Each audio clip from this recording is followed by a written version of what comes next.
नमस्कार, India voice देख रहे हैं आप। आपके साथ मैं हूं स्वीटी दीक्षित। बुलेटिन की शुरुआत करेंगे महत्वपूर्ण जानकारी के साथ। रेस्क्यू में जल्द आ सकती है खुशखबरी उत्तरकाशी से। बता दें, किसी भी वक्त मजदूरों को निकाला जा सकता है बाहर। रेस्क्यू के बाद जिला अस्पताल ले जाएंगे सभी मजदूर। जिला अस्पताल में सभी मजदूरों का होगा मेडिकल चेकअप। रेस्क्यू के बाद सीएम धामी भी पहुंचेंगे जिला अस्पताल। मजदूरों से मिलकर सीएम धामी जानेंगे हालचाल। तो उससे कुछ ही देर में खुशखबरी आ सकती है, जिसका इंतजार है। लगातार 12 दिन से ये ऑपरेशन चल रहा है। ऑपरेशन जिंदगी में हर कोई लगा हुआ है। दिल्ली से विशेषज्ञों की टीम बुलाई गई है। 7 सदस्य वाली ये टीमें हैं और ऐसे में बता दें कि ऑपरेशन लगातार जारी है। इस बीच स्टील का टुकड़ा आने की वजह से ऑगर मशीन में कुछ खराबी आ गई थी, इसलिए अभी तक मजदूर बाहर नहीं निकल पाए हैं, वहां के विशेषज्ञों का कहना है। लेकिन अब से कुछ ही देर में मजदूरों को बाहर निकाला जाएगा। सबसे पहले उनको अस्पताल लेके जाया जाएगा और वहां पे उनका मेडिकल चेकअप होगा। इसके बाद से सीएम धामी वहां पे पहुंचेंगे, उनका हाल चाल जानेंगे। तो कुछ ही देर का वक्त बचा है जब 41 जिंदगियां जो है वो बाहर आ जाएंगी। टनल में फंसी हुई है। लगातार रेस्क्यू ऑपरेशन जारी है। कई ऐसी टीमें मौके पर तैनात है जो कोशिश पूरी कर रही है। कई मशीनें मौके पर लाई गई है और लगातार कार्य किया जा रहा है। तो महज 8 से 9 मीटर का फासला बचा हुआ है मजदूरों के बीच में। बाहर निकालने के लिए बता दें, एक मोटी पाइपलाइन डाली जाएगी और उसके जरिए ही रेंगते हुए सारे मजदूर बाहर आएंगे। उसके बाद से एक एक कर सबको अस्पताल ले जाया जाएगा। तो मजदूरों को जैसे ही बाहर निकाला जाएगा, अस्पताल लेके जाएंगे, मेडिकल चेकअप उनका होगा। तो अहम जानकारी आप तक पहुंचा रहे। पूरी कोशिश अभी प्रशासन शासन करने में लगी हुई है। अब से कुछ ही देर में सभी मजदूरों को बाहर निकाला जाएगा। जिला अस्पताल में सभी मजदूरों का मेडिकल चेकअप होगा।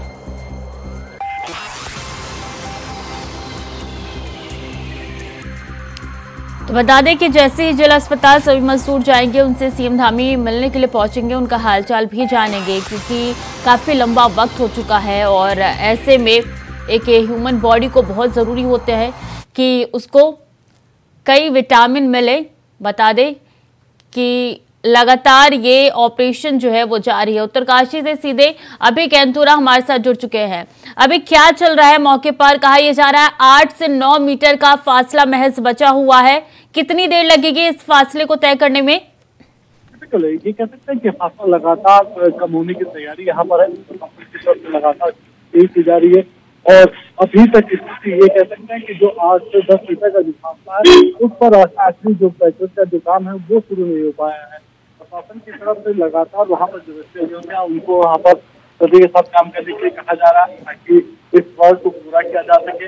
और इस समय कह सकते हैं कि जो दूसरी श्रेणी जो आने वाले जो स्टेप होंगे, उनकी तैयारियां इस समय प्रशासन की तरफ से पुख्ता यहाँ पर की जा रही है। यानी जब टनल से बाहर इन श्रमिकों को निकाला जाएगा तो उनका जो स्वास्थ्य परीक्षण होना है, उस स्वास्थ्य परीक्षण की तैयारी यहाँ पर हो रही है। बुनियादी तौर जो सबसे नजदीक का जो स्वास्थ्य केंद्र है, सामुदायिक स्वास्थ्य केंद्र है, वहाँ पर पूरी तैयारियां यहाँ पर हो चुकी है। 41 बेड का कह सकते हैं कि वार्ड यहाँ पर तैयार कर लिया गया है, जहाँ पर इन 41 श्रमिकों का स्वास्थ्य परीक्षण किया जाएगा। उसी कह सकते हैं तो उसी स्वास्थ्य सामुदायिक केंद्र के बाहर इस समय हम लोग मौजूद हैं और यहाँ पर भी डॉक्टरों की टीम अंदर मौजूद है। यानी ये कह सकते हैं कि आसपास के जनपदों से विशेषज्ञ जो डॉक्टर हैं उनको यहाँ पर बुलाया गया है, जिसमें आप कह सकते हैं कि एनेस्थीसिया है, सर्जन है, फिजिशियन है, दूसरी तरफ से ये कह सकते हैं कि जो मानसिक विशेषज्ञ है, मानसिक रोग विशेषज्ञ है, वो यहाँ पर मौजूद है, ताकि उन श्रमिकों का पूरी तरह से परीक्षण हो सके। इसके अलावा भीड़ इस अस्पताल में ज्यादा ना हो, इसके लिए सुरक्षा के लिहाज से आईटीबीपी को यहाँ पर तैनात कर दिया गया है। आईटीबीपी के जवान सभी के साथ यहाँ पर मौजूद है। अनावश्यक भीड़ यहाँ पर नहीं होने दे रहा है, अस्पताल के अंदर नहीं जाने दिया जा रहा है। किसी भी आम पब्लिक को जो आना चाहती है, अगर कोई इमरजेंसी केस है तो उनको अंदर जाने की अनुमति है, लेकिन बाकी लोगों को बाहर अस्पताल से बाहर रखने का काम किया जा रहा है। अभी ये समझा जा सकता है कि जो 8 से 10 मीटर का जो पैक्ट टनल के भीतर है वो उसका अंतिम पूर्ण नहीं हो पाया। और अभी जो सूचना मिल रही है वो यही है कि केंद्र की तरफ से ये कह सकते हैं कि जो केंद्रीय मंत्री हैं जनरल वीके सिंह, वो यहाँ पर पहुंच रहे हैं। कुछ देर बाद तो यहाँ पर पहुंचेंगे, सुखदेव सिंह धामी के साथ यहाँ से सिंचारा टनल की तरफ जाएंगे और वहाँ पर जो रेस्क्यू अभियान का जो अंतिम चरण जो चल रहा है, उस चरण की मॉनिटरिंग वहाँ पर करेंगे। सभी ये कह सकते हैं कि सभी की निगाहें इस समय इस चिंकारा टनल के ऊपर लगी हुई है, क्योंकि 12 दिन से ये कह सकते हैं कि जो लोग यहाँ पर फंसे हुए हैं उनको निकालने की जद्दोजहद चल रही है। अब वो आखिरी चरण में यहाँ पर पहुंची है और आज उम्मीद ये कह सकते हैं कि दोपहर तक उन सभी 40 श्रमिकों को बाहर निकालने का काम किया जाएगा। अगर तकनीकी विषयों की अगर हम बात करते हैं तो जो 8 से 10 मीटर का जो पैच अभी बचा हुआ है, उस पैच को पूरा होते ही ये कह सकते हैं कि एनडीआरएफ की जो एक जो दस्ता होता है वो अंदर जाने का काम करेगा, उनको अंदर रेस्क्यू करने का काम किया जाएगा, उनको अंदर देखा जाएगा। जो 40 श्रमिक अंदर है टनल के भीतर, उसको चेक करने का काम किया जाएगा कि किस प्रकार से उनका स्वास्थ्य है और किस प्रकार से उनको वापस टनल से पाइप के माध्यम से उसको वापस पाया जा सकता है। ये कह सकते हैं कि पूरी व्यवस्था स्टेप टू स्टेप वहाँ पर हर चीज की व्यवस्था वहाँ पर लगी हुई है। कोशिश ये है कि जो आखिरी जो पैच बचा हुआ है उस पैच को शुरू किया जाए, खेल उसका शुरू किया जाए, जो अब तक देर बाद शुरू होने की उम्मीद की जा रही है। जी अभी ये कहा जा रहा था कि सुबह 8 बजे तक सभी मजदूर बाहर आ जाएंगे, 8 बजे का वक्त दिया गया था, तो बीच में दिक्कत कहाँ आ गई? ऑगर मशीन में खराबी आई है, इसके पीछे की वजह क्या है? क्या फिर से ऑगर मशीन शुरू हो चुकी है? ये कह सकते हैं कि जो अमेरिकन ऑगर मशीन यहाँ पर लाई गई थी, काफी पावरफुल मशीन थी, लेकिन कल ये कह सकते हैं कि जो पाइप जलने से, दो पाइप जलने से उसके में जो मलबे के भीतर ये कह सकते हैं कि जो ऊपर से जो मलबा गिरा था टनल के भीतर, तो उसमें कुछ लोहे की गार्डर्स थी, यानी मोटे मोटे लोहे के रॉड वहां पर थे। उसकी वजह से मशीन के जो ब्लेड थे, अगर मशीन के जो ब्लेड थे उनमें तकनीकी खामी आ गई थी। उसके बाद मैनुअली उन गार्डर्स को हैंडल करने का काम यहाँ पर किया गया। भारत की जो एक्सपर्ट टीम थी वो मैनुअली अंदर गई, लोहे के जो पाइप मोटे मोटे अंदर मलबे के रूप में दबे हुए थे उनको काटने का काम वहां पर किया गया। अभी फिलहाल ये कह सकते हैं कि उन सब चीजों से निपटने का छोटी छोटी जो तकनीक है उनसे निपटने का काम वहां पर किया जा रहा है। अभी बताया जा रहा है कि जो ऑगर मशीन की वजह से जो ब्लेड वहां पर थे, जो लोहे के गार्डर काटने का थे, तो उनकी वजह से जो पाइप है उसमें हल्का सा मुड़ा वहां पर आ चुका है, यानी हल्का सा पाइप दूसरी टनल के दूसरी तरफ की तरफ मुड़ चुका, उसको सीधा करने का प्रयास किया जा रहा है। जैसे ही ये कार्य पूर्ण होता तो उसके बाद बिल अगर मशीन से बिल करने का काम किया जाएगा, जो आखिरी के जो पाइप जो बचे हैं उनको अंतिम छोर पर पहुंचाने का काम किया जाएगा। दिल्ली से 7 सदस्यीय विशेषज्ञ टीम बुलाई गई है, कितना कार्य वो कर रहे हैं और कितना उनका सहयोग और देना बाकी है जिससे खुशखबरी जल्द मिल सकती है? अभी देखिए, इस समय ये कह सकते हैं कि 200 से ज्यादा जो रेस्क्यू टीम है यहाँ पर संचालित जो यहाँ पर जुटे हुए हैं, जिनसे अलग अलग तरीके से यहाँ पर काम करेंगे, वो अपनी अपनी चीजों पर यहाँ पर तकनीकी विशेषज्ञों के साथ साथ कुछ काम करते नजर आ रही है। टनल के भीतर ये समझा जा सकता है कि जो इस समय है प्रोजेक्ट एनर्जाइजेशन के जो है प्रोजेक्ट वहाँ पर मौजूद है, उनकी तरफ से जानकारी अभी तक दी गई है। उनका कहना है कि ऑगर मशीन जो अमेरिकन ऑगर मशीन यहाँ पर आए उसका काम शुरू होने में अभी थोड़ा सा और समय यहाँ पर लगता है, यानी जो खामियां काम थी वो खामियां अभी दुरुस्त नहीं हो पाई है। रात तक उनको दुरुस्त करने का काम यहाँ पर किया जा रहा था और संभवतः उम्मीद की जा रही थी 1 से 2 घंटे में पुनः वापस जो अमेरिकन अगर मशीन है वो ड्रिल करने का काम शुरू वहाँ पर कर देगी। उम्मीद की जा सकती है कि आज दोपहर तक वो सभी खुशखबरी यहाँ पर मिल पाएंगे, जिसकी उम्मीद इस समय पूरा देश इस समय लगाए हुए हैं कि जो 40 श्रमिक अंदर टनल के भीतर फंसे हुए उनका सब बाहर निकाला जा सके।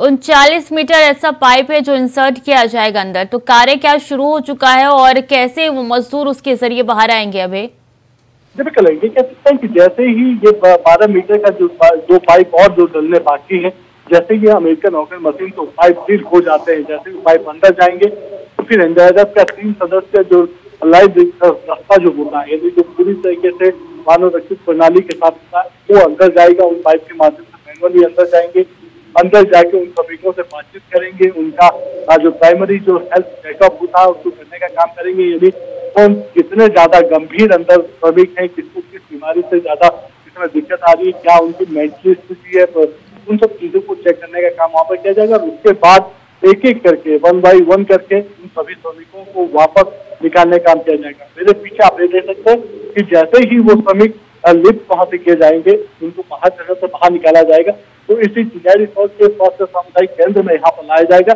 जहाँ पर उनका पूरा स्वास्थ्य परीक्षण होगा। यानी हर विशेषज्ञ डॉक्टर जो इस समय यहाँ पर मौजूद है, आपका सर्जन हो या फिर मानसिक रूप से कह सकते हैं कि मनोवैज्ञानिक डॉक्टर वो यहाँ पर मौजूद है, फिजिशियन यहाँ पर मौजूद है। अगर किसी मरीज को स्वास्थ्य की सबसे बड़ी दिक्कत होती है तो फिर एनेस्थीसिस्ट के डॉक्टर यहाँ पर मौजूद है, यानी उनको यहाँ पर उनका उपचार यहाँ पर किया जाएगा। अगर कोई 41 श्रमिकों में से कोई ज्यादा गंभीर बीमार है तो उसको यहाँ से एयरलिफ्ट करके सीधे देहरादून डिस्ट्रिक्ट एम्स अस्पताल है वहाँ पर भेजने का काम किया जाएगा और उसके लिए पूरी तैयारी यहाँ पर ये कह सकते हैं कि माकूल कर ली गई है। पूरी तरह से नाकाबंदी यहाँ पर कर ली गई है। स्वास्थ्य विभाग और प्रशासन की जो टीमें हैं वो यहाँ पर मौजूद है। इसके अलावा टनल के बाहर भी इस समय कह सकते हैं कि जो सिंचाई टनल है उसके बाहर भी 41 एम्बुलेंस यहाँ पर खड़ी कर दी गई है ताकि जो मजदूर वहां से निकाले जाएंगे उनको एम्बुलेंस के माध्यम से सीधे इसी सामुदायिक स्वास्थ्य केंद्र में भेजा जाएगा। जी बिल्कुल, अभी आप बने रहिए हमारे साथ जब तक हम अपने दर्शकों को बता देते हैं सिलसिलेवार तरीके से ग्राफिक के माध्यम से कि किस तरीके से यहाँ पे ऑपरेशन जिंदगी चल रही है। 18 नवंबर से ये कार्य शुरू हुआ है। 5 मोर्चे पर 6 एजेंसियां तैनात है, रेस्क्यू ऑपरेशन में लगी हुई है। 12 नवंबर सुबह 4 बजे टनल में हादसा हुआ, 41 मजदूर फंसे, कर्मचारी से संपर्क किया गया, ऑक्सीजन और फूड सप्लाई उनको दिया गया। मलबा गिरने से रेस्क्यू के काम में और दिक्कत आ गई। ड्रिलिंग मशीन खराब होने से दिक्कत बढ़ गई। बता दें कर्मचारियों के घर वालों से फिर कांटेक्ट किया गया, उनसे बातचीत कराई गई मजदूरों से और 2 मजदूरों की तबीयत इस दौरान 17 नवंबर को बिगड़नी शुरू हुई। 18 नवंबर को इंदौर से मंगाई गई नई मशीन और 19 नवंबर को 5 मोर्चे पर 6 एजेंसियां रेस्क्यू करने में जुटी हुई थी। 80 मीटर की ऊंचाई वाला 20 नवंबर को एक पाइप डाला गया और कोशिश यही की जा रही थी कि जल्द से जल्द यहां पे मजदूरों को बाहर निकाला जाए। अभी भी मौके पर तैनात और लगातार वो जानकारियां दे रही हैं।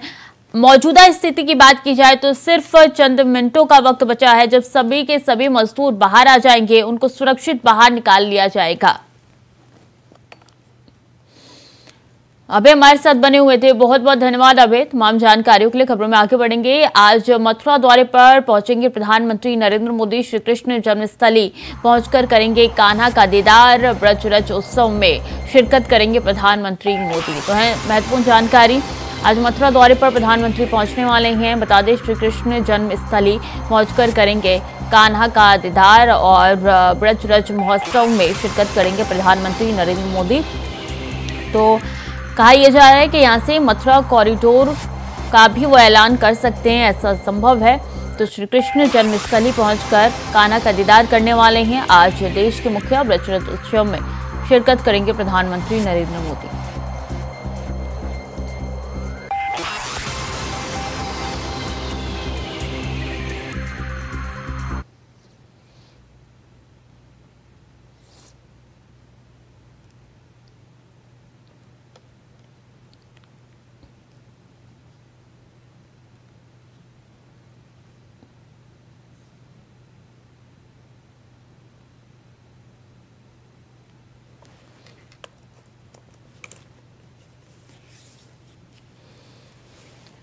तो आज मथुरा दौरे पर पहुंचेंगे प्रधानमंत्री नरेंद्र मोदी। ब्रजरज उत्सव में शिरकत करेंगे और कान्हा का दीदार करेंगे। श्री कृष्ण जन्मस्थली पहुंचकर प्रधानमंत्री नरेंद्र मोदी। बता दें कि इनका दौरा काफ़ी महत्वपूर्ण माना जा रहा है। कहा यह जा रहा है 2024 को साधने के लिए वो ठीक चुनाव से पहले जा रहे हैं राजस्थान के, और ऐसे में कार्यक्रम अब से कुछ ही देर में शुरू होने वाला है। मोहम्मद फारूक ज़्यादा जानकारी के साथ जुड़ चुके हैं। कितने देर में पहुंचेंगे प्रधानमंत्री, क्या कुछ कार्यक्रम रहने वाला है फारूक? जी आपको बता दें कि प्रधानमंत्री 3:40 पर आर्मी के ग्राउंड में बने हुए हेलीपैड पर पहुंचेंगे और वो 3:45 पे श्री कृष्ण जन्मभूमि के दर्शन करने के लिए निकलेंगे और श्री कृष्ण जन्मभूमि के दर्शन करने के बाद में ब्रजरज महोत्सव में 2 घंटे का उनका कार्यक्रम है। तो मीराबाई के 525 जन्मदिन पर वो यहाँ पर मौजूद रहेंगे और डाक टिकट भी मीराबाई के लिए जारी करेंगे, सिक्का भी जारी करेंगे। यहाँ पर सांसद हेमा मालिनी अपना नृत्य प्रस्तुत करेंगी मीराबाई के बीच में। और क्योंकि मीराबाई श्री कृष्ण जी की बहुत भक्त थी, इसलिए एक भव्य कार्यक्रम ब्रजरज महोत्सव में किया जा रहा है। उनकी अगवानी के लिए प्रधानमंत्री,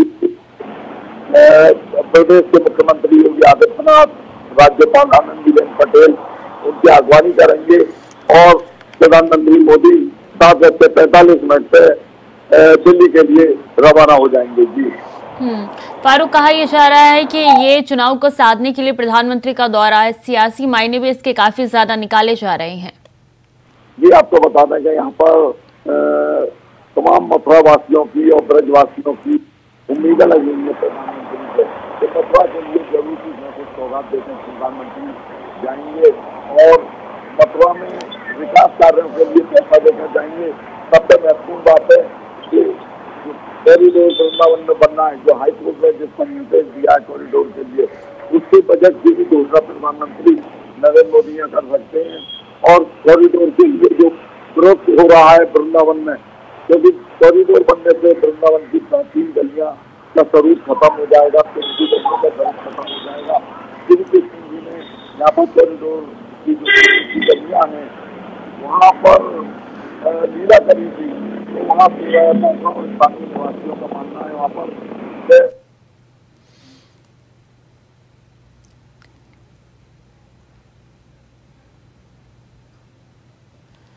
तो ब्रज उत्सव में शिरकत करेंगे प्रधानमंत्री नरेंद्र मोदी। 3:40 का वक्त बताया जा रहा है जब प्रधानमंत्री पहुंचेंगे मथुरा में।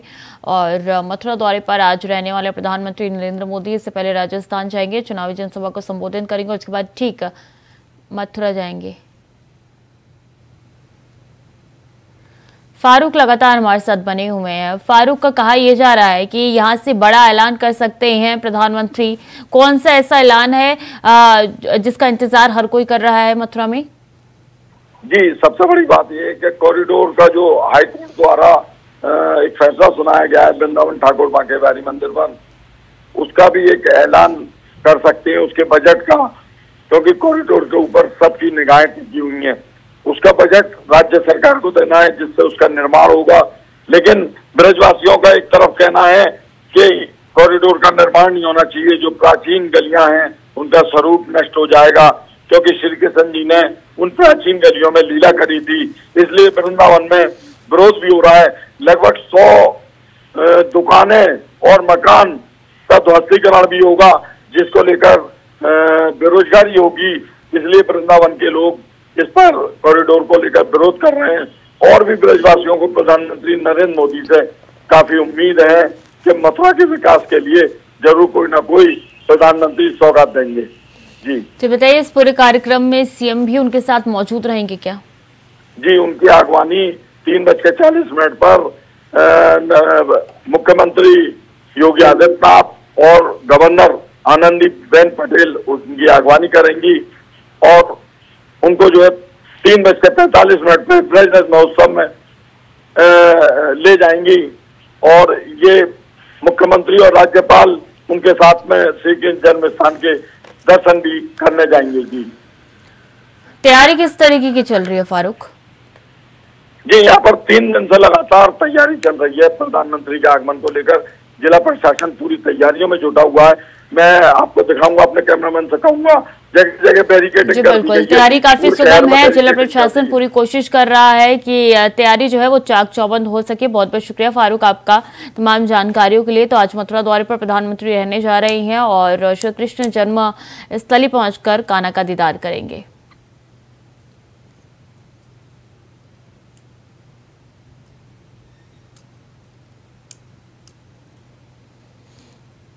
तो फिलहाल के लिए बुलेटिन में इतना ही। खबरें लगातार जारी है, देखते रहिए इंडिया वॉइस।